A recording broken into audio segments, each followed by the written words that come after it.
In this video, we're in beautiful Sanford Peveril in Devon. It's been quite a drive in my Citroen GSA. It's a very nice part of the world, but I've been visiting family and now we must head back. So I thought I might as well talk to you a bit on the way back because I've got the M5. It's very boring. There's likely to be lots of traffic.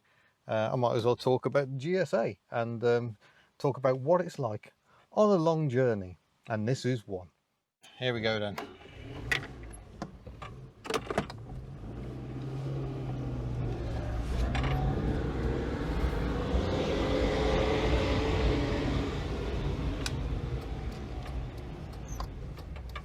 I think it's this way.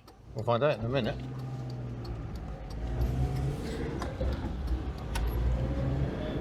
Yeah, this is a delightful little village here in North Devon. We are really just over the border from Somerset. It's a fair old trek from Wales, over 200 miles from home to here, and I've had to push on further to Westwood Ho! Exclamation mark, which is where my parents live. Oh, nice herald there with the roof off. So now on my way back to Wales. So we must leave this pretty little town behind, or village rather, and head back to the motorway. First long journey I've done in this car since we went to the Field of Dreams back in, I think it was June. So that was the first family trip away. We didn't film that one, still being a bit cautious in those days, but a lovely time was had. And yeah, well, wouldn't it be lovely? This car is fairly peaceful, especially after you've been in the 2CV for a bit. It's pulls fairly well after you've been in the 2CV for a bit, and it's so comfortable. These seats are incredible. I still find the pedal position isn't perfect for my liking, but nonetheless I managed to drive it without feeling too much pain, so I consider that a result. Probably do the window up once we get out of here. I apologise if you've had any wind noise on the microphone. I did have a fresh air vent aimed straight at myself. That was clever. How very hubnut. We shall join the North Devon Link Road, and then very soon we will be at the M5 motorway, which I know is sticky in places, but there isn't really any alternative. You could take the A38, but the A38 is just going to be worse because you go for all the towns then. Do that up for a bit less wind noise, and listen to that engine sing.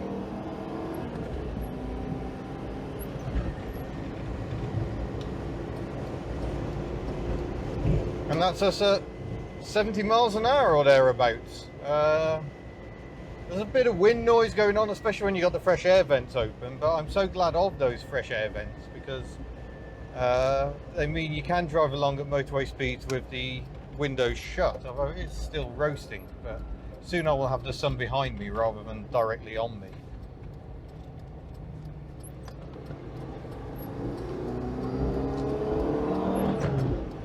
The only thing with a GSA, not much low down grunt, so generally you do have to kind of be on it all the time, but the 1.3 litre engine and 5-speed gearbox at least make things a little bit less frenetic than earlier G's.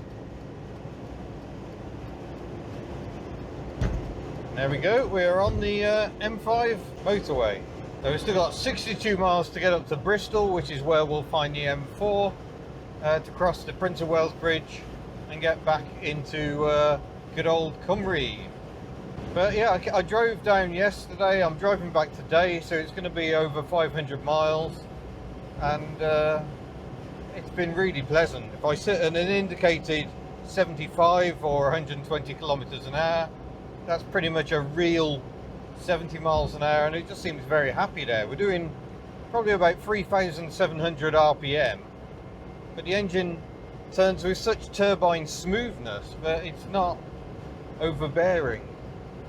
The lack of a stereo is annoying. It makes you resort to talking to yourself and an audience on the internet that you are imagining. So yeah, that could be better for in-car entertainment. Yeah, sorry I haven't been able to show you more of Devon. It really has been a flying visit. That's just the nature of these things, I guess. But we'll see how far we get until things slow down. Oh, here we go. We've got up to Weston-super-Mare, and much as expected, the traffic has gone bobbins. Officially rubbish. So for those who aren't aware, I've been in Devon. Devon is in the southwest of England. It's down in that little sticky out bit at the bottom. Cornwall is the very end of that sticky out bit, and Devon is kind of the start of it. And it was a family visit. It was meant to be all of us. We were all meant to be meeting up, but with just over a week to go, due to the ongoing situation, the government have banned gatherings of more than 6 people. So that meant I couldn't bring my little family along. So we'll have to see what we can do about that at some point. It would be nice for the families to meet. Hasn't quite been the trip it was meant to be. Oh well.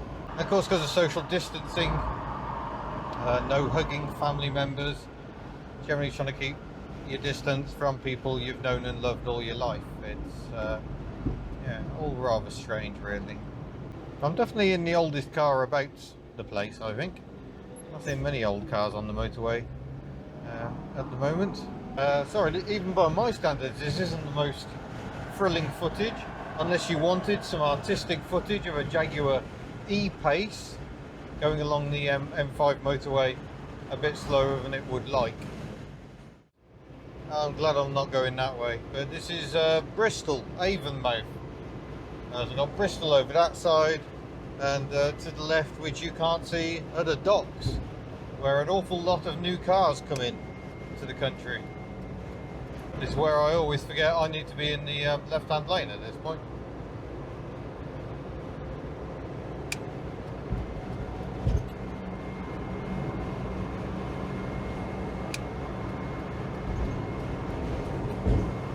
Beautifully done, there we go. Oh yeah. This is going to be backing up for miles.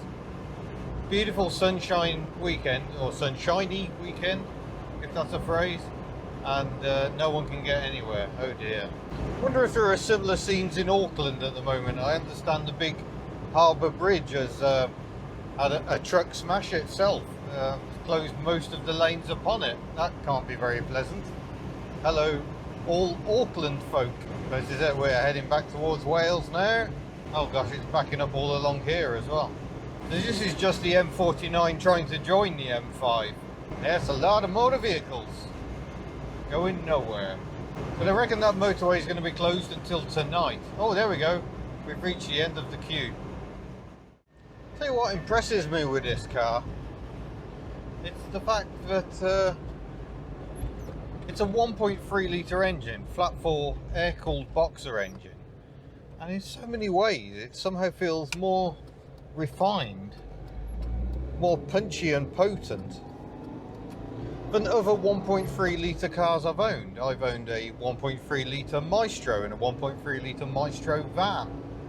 I've owned a 1.3 litre Peugeot 309, which had possibly the worst interior build quality of any car I've ever owned. And I've owned a 1.3 litre Skoda Favorit. And here we are approaching the Prince of Wales Bridge. And yeah, I felt disappointed with all of them. Yet, here's a car with an engine developed in the 1960s that manages to be better than all of them. To be fair, the Maestro and Peugeot also had engines developed in the 1960s, or even older in the case of the Maestro, 1950s engine. But yeah, just goes to show that the GSA in so many ways was so much better in mechanical terms than so many of its rivals. We've got overhead camshafts, 2 of them, one each side of the engine, and just a lovely free revving engine, but it's so turbine smooth at speed. In a way, none of those aforementioned clattery overhead valve engines are. I've owned and driven quite a lot of small petrol cars, And this is definitely the one that just feels the most grown up, the most refined. And I don't think I necessarily expected that when I got this car. If I could somehow keep it from rotting away, it really would be the perfect daily driver. But here we are, cruising back into Wales again. To be fair, this stretch of the M4 is not the best. We could yet have traffic woes, but we're heading in the right direction. We crossed the River Severn on this massive bridge. You may recall my old unit was in Llanidloes, much nearer the source of the River Severn, and yeah, it's hard to comprehend that tiny little stream turns into this monster. Oh, and here is a very yellow Ford Mustang.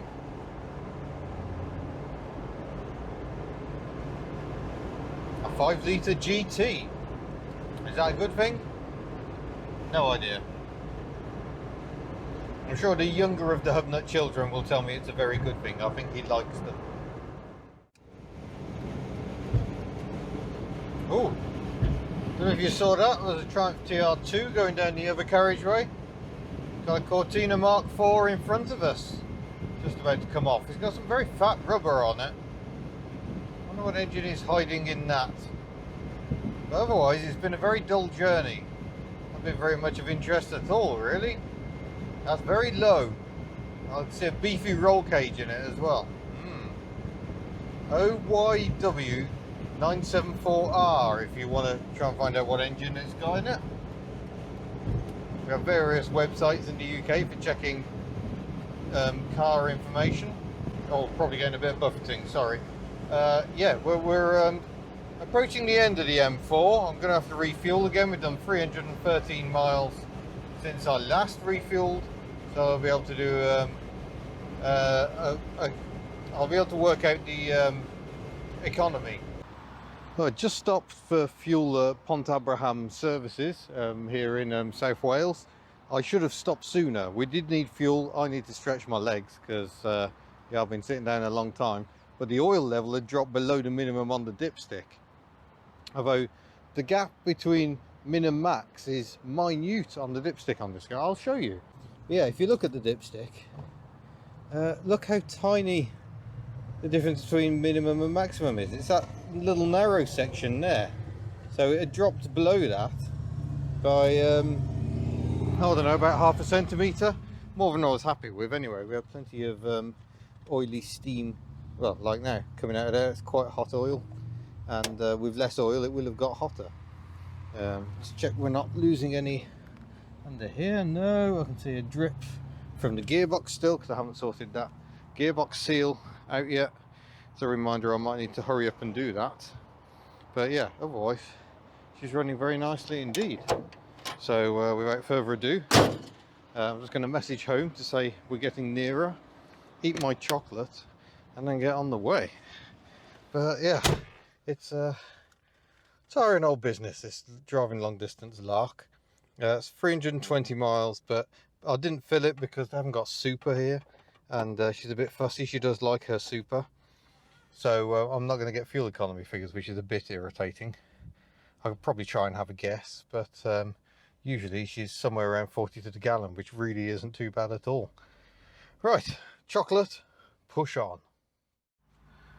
Yeah, I'm a bit annoyed with myself for letting the oil get that low. I know this engine does tend to drink a bit of it, but it always did, I think. It's not leaking, it's just a bit is burnt as we go along. Here we go then. Onto the A48 to Carmarthen.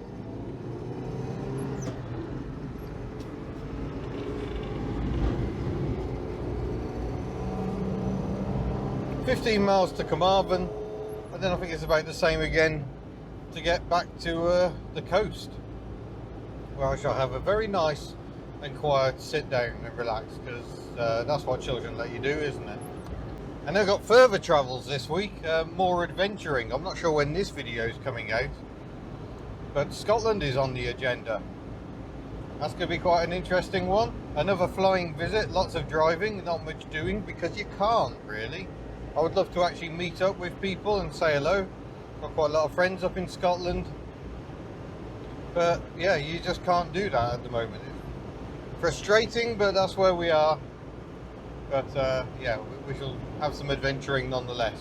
At least it's not like I'm short of stuff to do with a fleet back home, is it? So I can't really complain. Yeah, it's not like the first serious lockdown where I found myself trapped 50 miles away from my car. So I can work away quite merrily, try and get some things ticked off the to-do list, because it doesn't tend to get any shorter, that to-do list. So much to do on so many cars. Should have a wiper motor for the 2CV being returned on Monday. Colin's done his work. Look forward to showing you a bit about what he's done. What other jobs? I've got to do the headlamp switch on any. Yes, I really must remember to do that, because when you're driving in the dark and you go to main beam, all the lights go out. That's not ideal. Anyway, that's the end of this one. I'm now back in Wales, comfortably back in Wales. It's getting lush and green and beautiful once more. I hope you've enjoyed this little vlog of me driving about in the GSA. And if you did, you can always share it with your friends. But thank you for watching, and I look forward to seeing you in a future video. Oh, a little squeaky. Ta-ta.